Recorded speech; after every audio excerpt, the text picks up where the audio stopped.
자, 이번 절세계좌 이슈에 대해서 한 번에 정리한 글을 오늘 배트모에 게시했습니다. 특히나 워낙 파편화되고 정확하지 않았던 정보들이 많았던 만큼 현 시점까지도 도대체 이게 무슨 일인지 명확하게 파악하지 못하신 분들이 많은 것으로 알고 있습니다. 그만큼 이번 정리에 여러 의견과 정보들 추가해주신 배트모 회원분들께 진심으로 감사의 말씀을 전하고요. 자, 바로 보도록 하겠습니다. 자, 도대체 무슨 일이 일어났는가? 원래 절세 계좌에서는 배당 소득세도 과세 이연을 해줬죠. 그랬던 게 이번 개편으로 인해서 사라졌습니다. 혹시 모르시는 분들을 위해서 간단히 설명드리자면 어느 나라나 마찬가지겠지만 국가의 공적 연금만으로는 개인의 노후를 100% 보장하기가 어렵습니다. 그래서 개인이 알아서 하라는 거고요. 당연히 그냥 하라고 하면 안 하니까 메리트를 주는 계좌들입니다. 대표적으로 연금저축펀드, IRP, ISA가 있고요. 자, 혜택들을 살펴보자면 세액공제, 이건 사실상 확정 이익이죠. 자, 그리고 해당 계좌들 내에서 발생한 양도소득세, 배당소득세, 아예 비과세는 아니고요. 나중으로 과세를 이연시켜줍니다. 자, 그리고 이걸 연금으로 수령하게 될 때 연자펀과 IRP의 경우는 연금소득세라는 걸 통해서 더 저렴한 세금으로 개인연금을 받을 수 있도록 해줍니다. 이 외에도 종소세에 합산되지 않는 분리과세, 그리고 케이스에 따라 조금 다르겠지만 건강보험료까지도 부과되지 않는 경우가 많고요. 아무튼 엄청난 메리트가 많습니다. 그래서 정말 많은 사람들이 투자했습니다. 그런데 문제가 뭐냐? 정말 큰 혜택 중 하나였죠. 그러니까 전에는 배당금을 100% 모두 수령할 수 있었지만 이제는 15% 직투와 동일하게 원천 징수를 하게 되는 겁니다. 그리고 사이드 이펙트로 아주 크게 추가된 단점들이 있죠. 더 이상 이 나라를 얼마나 믿어야 하나 싶기도 하고요. 이게 고양이한테 생선, 곰한테 꿀통, 내가 그냥 가두리 양식장에 있었던 게 아닌가. 이 정도로 꽤나 심각하게 생각하시는 사건이긴 합니다. 자, 그래서 이게 누구한테 문제냐? 직투로 투자하시는 분들 아무 문제 없고요. 두 번째, 절세 계좌로 투자를 하는데 성장주처럼 배당이 거의 없는 투자를 하고 있었다. 이것도 아무 문제 없습니다. 자, 문제는 세 번째 케이스죠. 과세 이연 혜택만 믿고 절세 계좌에서 배당을 중심으로 투자하고 있었다. 이건 확실히 문제가 생겼습니다. 배당금이 줄어듭니다. 특히나 이런 투자를 지향하셨던 분들은 대부분 최소 10년, 20년, 30년 이상의 장기 투자를 계획하고 계시던 분들이죠. 그래서 이게 얼마나 큰 문제냐? 숫자로 보는 게 가장 좋겠죠. 실제 미국 배당 다우존스 상품을 기준으로 본다면 현재 배당률이 3.5% 정도 되는데요. 15% 제하면 3%로 줄어듭니다. 1년간의 배당금은 460원 정도, 이것도 390원 정도로 줄어든 셈이고요. 실제 수익률로 보자면 이 계산에서 날아간 0.5%, 그러니까 1년을 기준으로 봤을 때 총 수익률을 기준으로 0.5%가 사라진 셈입니다. 그리고 이게 절대 작은 숫자가 아니죠. 1년으로 보면 0.5%가 맞는데요.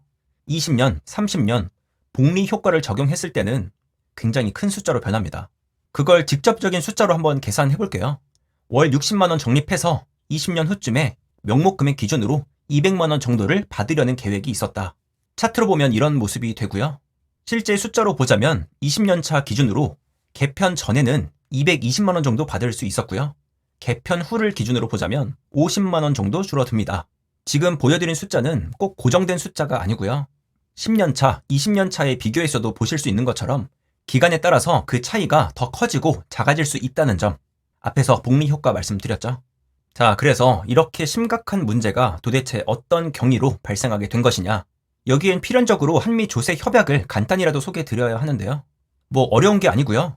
한국 투자자가 미국에 투자하는 경우, 반대로 미국인 투자자가 한국에 투자하는 경우, 이러한 협약이 존재하지 않는다면 양 국가에 이중으로 과세하게 될 수 있습니다. 그걸 방지하는 협약이고요. 여기서 양도소득세는 투자자가 거주하는 국가를 기준으로, 그리고 배당소득세는 배당을 지급하는 회사가 속한 국가에서 걷기로 했습니다. 그러니까 해외 투자, 미국 투자에 대한 양도소득세는 그 과세 주체가 우리나라고요. 그래서 지금처럼 절세 계좌에서 과세 이연을 하는 것도 우리나라 정부의 마음대로입니다.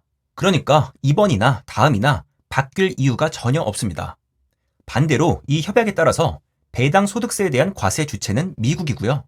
애초에 우리가 건드릴 수 있는 부분이 전혀 없습니다. 미국에서 15% 먼저 떼고 들어오고요.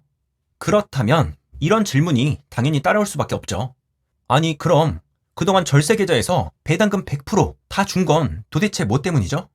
이게 그림으로 설명드리면 좀 좋을 것 같긴 했는데 지금 보니까 아닌 것 같네요. 그냥 글로 봅시다. 자, 우리가 미국에 투자해서 배당금을 받을 때요. 예나 지금이나 원래 15원, 15% 떼갑니다. 그런데 어떻게 그동안 우리가 100원을 받았냐? 국가에서 절세 혜택을 주고자 국가의 제언으로 국세청에서 25원을 선환급해줬다는 겁니다. 그러니까 좀 이상한 게 맞죠? 미국에 낼 돈은 다 냈는데 국가에서 다시 채워준 거예요. 그런데 이번 개편은 뭐냐?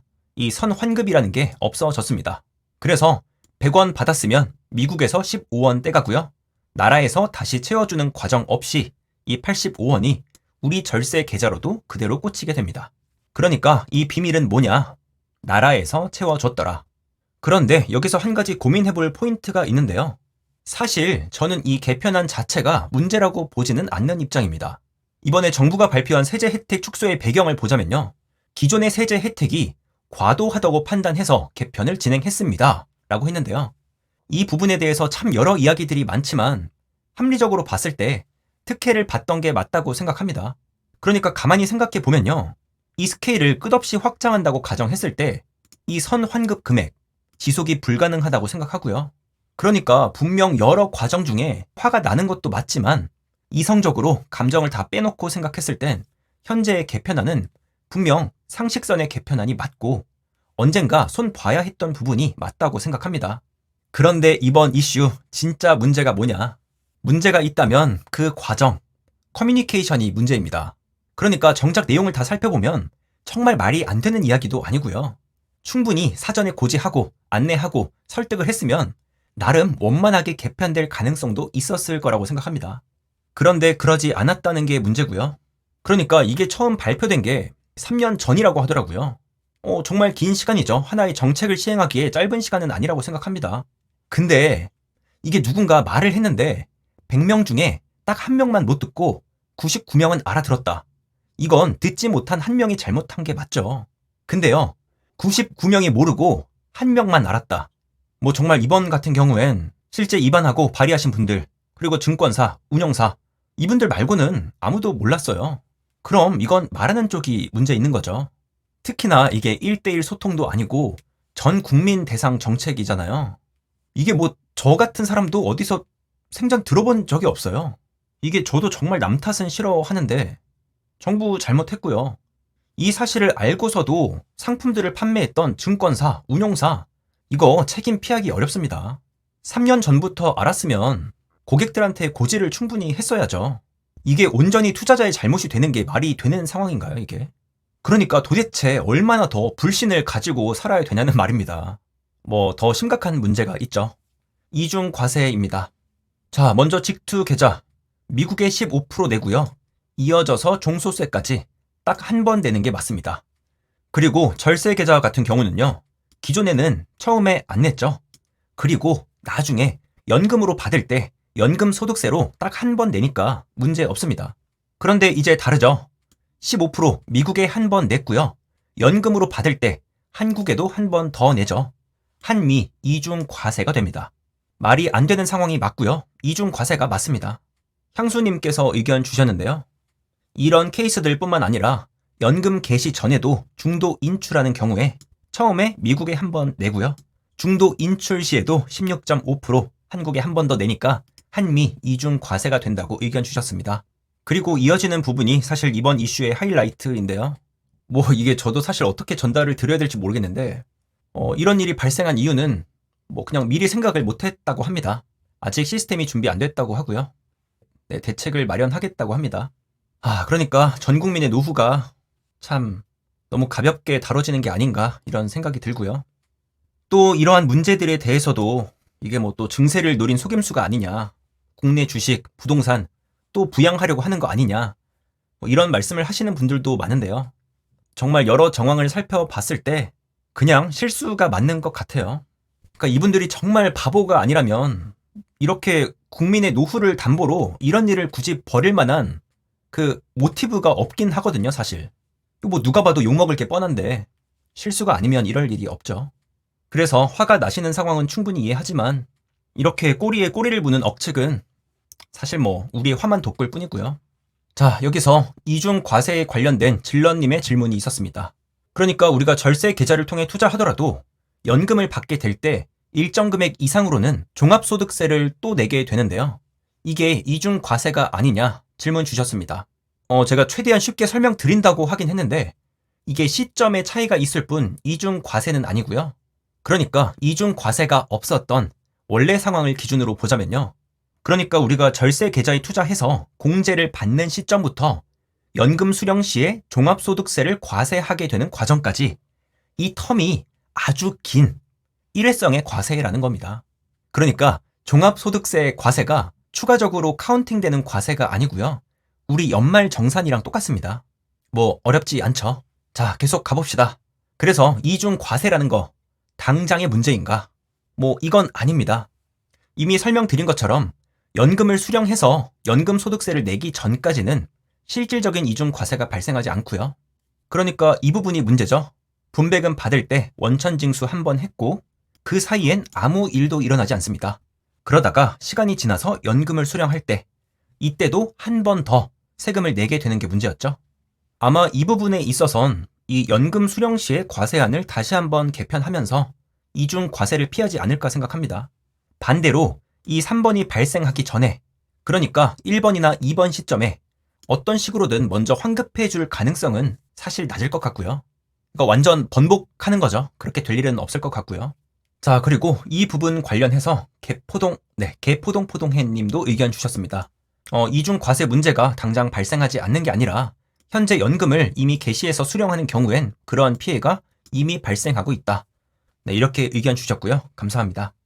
네, 아무튼 정말 심각한 사안인 만큼 어떤 식으로든 개편이 될 것이라고 생각하고 있습니다. 자, 만약 그런데도 진짜 무대뽀로 이중 과세한다. 그러니까 지금처럼 잘못된 시스템을 다시 고치지 않는다. 그럼 진짜 최소한 해외 계좌 알아봐야죠. 일정 금액까지는 해외에 직접 계좌를 둘 수 있는 것으로 알고 있고요. 근데 아무리 생각해도 이럴 정도의 일을 벌릴 정도는 아니라고 생각합니다. 굳이 긁어서 부스럼 만들 이유가 전혀 없어요. 빨리 수습해야죠. 자, 그래서 일단 여기까지 한번 정리해봅시다. 도대체 무슨 일이냐? 네, 절세 계좌에서 배당 소득세 그동안 안 떼는데 이제 뗄 거다. 왜 그랬냐? 기존의 세제 혜택이 과도하더라. 지속되기 어렵더라. 투자자 일부에게만 주어지는 특혜일 수 있더라. 네, 충분히 상식선의 판단이라고 생각하고요. 그런데 문제가 뭐냐? 과정에 문제가 있었다.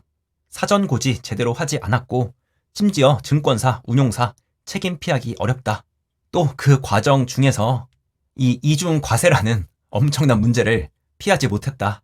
이게 아마 기획자분들이나 개발자분들은 다 이해하실 텐데 정책을 짜거나 코딩을 하거나 사실 이런 거 잡는 게 가장 중요하거든요.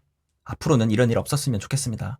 자, 어쨌든 그래서 절세 계좌에서 배당을 중심으로 투자하시던 분들 복리 효과 많이 없어졌다. 기대 수익률이 감소하게 되었다. 그리고 그 숫자는 연 0.5% 수준이다. 이 정도로 정리해 볼 수 있겠습니다. 그리고 지금부터가 사실 오늘 영상의 핵심 내용이긴 한데요. 잘못한 건 잘못한 거고 수습해야죠. 하겠죠. 그리고 우리는 계속 화낼 필요도 없고요. 엄중하게 책임은 물어야 하겠지만 일어나서 대책 세워야죠. 자, 첫 번째, 원래도 직투하고 있었다. 이번 사태로 인해서 직투를 결심하게 됐다. 저도 여러 가지 이유로 직투만 하고 있고요. 절세 계좌 혜택이 분명 아쉽긴 하지만 어떤 이유로든 직투 결정하시는 분들 존중합니다. 오리지널 상품이 당연히 좋고요. 달러로 거래하는 것도 너무 좋고요. 충분히 장점이 많다고 생각하고요.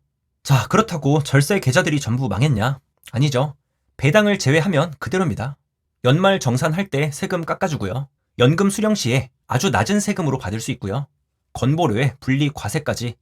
그럼에도 불구하고 지켜야 할 이유들은 많습니다. 지금 사태처럼 그 신뢰도가 바닥에 떨어진 건 사실이지만요. 이것도 기존에 보신 분들이 꽤나 많으실 것 같긴 한데요. 어떤 식으로든 세금이나 건보료나 낮아지긴 어렵다고 보고요. 이미 이렇게 올리려는 계획들 검토되고 있고요. 자, 어쨌든 그럼에도 불구하고 절세 계좌 유지하겠다.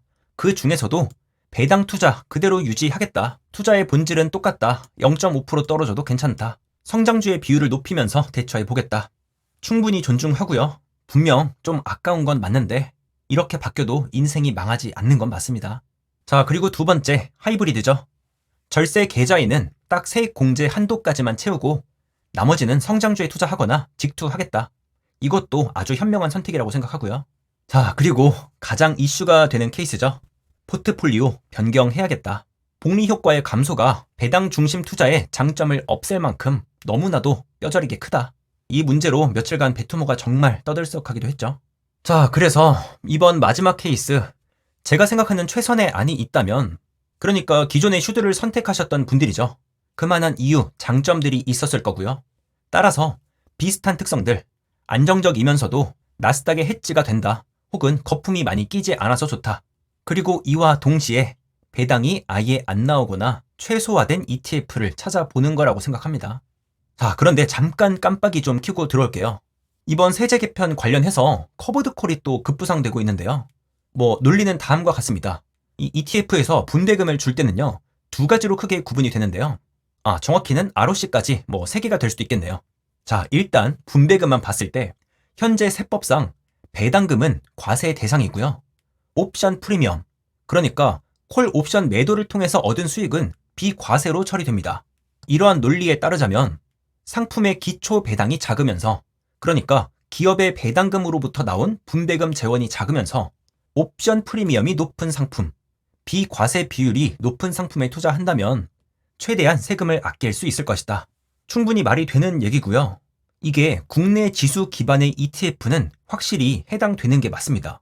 그런데 S&P 500, 나스닥 100처럼 해외 지수 기반의 ETF도 여기에 포함되는지는 제가 아무리 찾아도 확실한 정보가 없더라고요.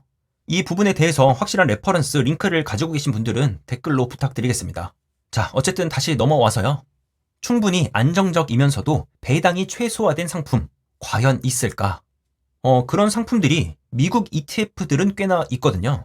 그런데 그런 상품들이 국내판으로 얼마나 나왔을지는 사실 잘 모르겠습니다. 또한 그런 상품들을 차치하더라도 스파이, QQQ 중심의 투자가 아무래도 가장 직관적일 거라고 생각하고요. 자, 그런데 이 스파이 QQQ, 분명 어떤 투자자분들에게는 당연히 이 높은 변동성이 큰 부담이 될 수 있다고 생각하고요. 그럴 때는 복잡하게 생각하실 필요 없습니다. 현금, 채권 같이 들고 가시면 됩니다. 자, 그리고 스파이도 배당률이 꽤 높죠. 시기에 따라 다르지만 보통 1%에서 2% 정도 됩니다. 그러니까 이번 개편안이 분명 타격을 주는 게 맞습니다. 근데 사실 조금 까다로운 질문이긴 하죠. QQQ보다는 안정적이면서도, 그러니까 현재 스파이 정도의 안정성을 유지하는데 동시에 배당은 현재 스파이보다 낮아야 한다. 네, 일단 그런 ETF가 국내 상장판으로 있을지는 잘 모르겠고요. 배당이 낮은 QQQ를 중심으로 현금, 채권을 섞어서 변동성을 낮추는 전략이 가장 좋을 것 같습니다. 자, 보시는 것처럼 수익률로만 보자면 주식 100%를 따라올 게 없는 게 맞습니다. 그런데 이 X축, 변동성의 관점에서 보자면요. 금, 채권, 현금 이렇게 자산 배분하시는 게 수익률을 많이 깎아먹지 않으면서도 리스크를 해지할 수 있는 아주 좋은 선택입니다. 이건 이전 영상을 참고해 주시고요. 다만 여기서 채권의 경우엔 또 살짝 복잡해지긴 하는데요. 배당금이 나오죠. 이게 좀 마이너스 요소가 될 수 있고요. 또 채권에도 종류가 많죠. 한국 채권, 미국 채권, 기간에 따라서도 다르고요. 또 현금으로 보더라도 원화로도 투자할 수 있고 달러로도 투자할 수 있습니다. 이런 부분들 이것도 나중에 같이 더 다뤄볼게요. 자, 그리고 또 여기서 아주 기가 막힌 댓글을 주셨는데요. RSP, 모트 이게 국내 상장판이 있더라고요. 그러니까 조건이 그거였죠. 충분히 수익률이 좋으면서도 안정적인데 배당까지 낮은 상품이 있을까? 네, 아마 여기 두 가지 상품이 여기에 해당되는 상품들일 것 같고요. 상품에 대한 소개나 노출이 될 수 있기 때문에 일단 오리지널판 ETF로만 소개해드리겠습니다. 이 두 가지 ETF는 추후 영상에서 한 번 더 다뤄볼게요. 네, 이제 정리를 마치면서 개인적인 생각을 살짝 보태보자면요. 다들 아시는 것처럼 저는 조기 은퇴를 하기 때문에 100% 직투만 하고 있습니다. 사실 조기 은퇴, 파이어를 하더라도 절세 계좌를 통해서 충분히 이 돈을 더 효율적으로 굴릴 수 있기도 한데요. 이 절세 계좌라는 게 너무 복잡해요. 이게 저처럼 미쳐서 막 파고드는 사람이 봐도 너무 복잡해요. 그러니까 인생에 고민할 게 얼마나 많은데 이 절세 계좌 얘기만 나오면요. 저도 머리가 정말 아픕니다. 네, 그래서 저는 전부 직투하고 있고요. 그리고 애초에 전 국민을 대상으로 한 노후 정책이라면 이렇게 복잡해서는 안 된다고 보는 입장이기도 하고요. 자, 그래서 저 같은 직투 투자자들은 아무 고민이 없냐? 화가 안 나냐? 아니죠. 당연히 세금, 건보료 어떤 식으로든 올라갈 거라고 예상하고 있고요. 생각하고 있고요. 근데 그게 적어도 이런 방식은 아니었길 바랬어요. 원래도 얼마 없었지만 정말 신뢰도가 바닥을 쳤고요. 그래서 저는 지금까지도 그랬지만 가능하다면 앞으로도 최대한 나라 손에서 이 꿀통 가두리 양식장에서 최대한 멀리 떨어진 곳에 두려고 합니다. 이번 사건이 어떤 특정 목적에 의해서 의도적으로 발생한 사건이라고는 생각하고 싶지 않고 그렇게 생각하지도 않지만 근데 결과적으로 직투에 투자하는 제 입장에서도 이제 잘 모르겠어요. 이제 다음 차례는 직투겠네? 직투는 언제 올릴까? 직투에는 또 언제 이런 개편 사이에서의 개판 이런 시행착오들을 우리가 감당하게 될까? 네, 이거 말해놓고 보니까 너무 부정적인 것 같긴 한데요. 어쨌든 장기 투자라는 게 참 나만 잘 해서는 이뤄내기가 어려운 게 아닌가 그런 생각이 듭니다. 나라가 도와줬으면 좋겠어요. 자, 어쨌든 이렇게 아직 베트모에서 이 글을 못 보신 분들을 위해서 영상을 빠르게 정리해봤는데 조금이라도 도움이 되셨으면 좋겠고요. 너무 낙담하지 마시고 너무 크게 화내실 필요도 없고 좀 어이가 없는 건 맞는데 keep buying 하시고요. keep going 하시고요. 네, 그리고 가장 중요한 keep running. 어제도 영하 10도 정도 됐는데 또 나가서 뛰니까 2, 3km 뛰면 또 뛸만 합니다. 결국 찾아보면 다 핑계거리밖에 안 되고요. 가만 보면은 어떠한 상황이 와서도 이 장기 투자 지속하는 분들 계실 거고요. 제가 그동안 자전거 타고 달리기 하면서 정말 10년 넘게 지켜봐도 농담이 아니라 태풍이 와도 눈이 와도 비가 와도 한강 나가보잖아요. 10명, 20명 아무리 적어도 한 분, 두 분은 꼭 자전거 타고 계시고 뛰고 계시더라고요. 아무튼 응원합니다. 오늘도 긴 영상 봐주셔서 감사드립니다. 감사합니다. 잼틀이었습니다.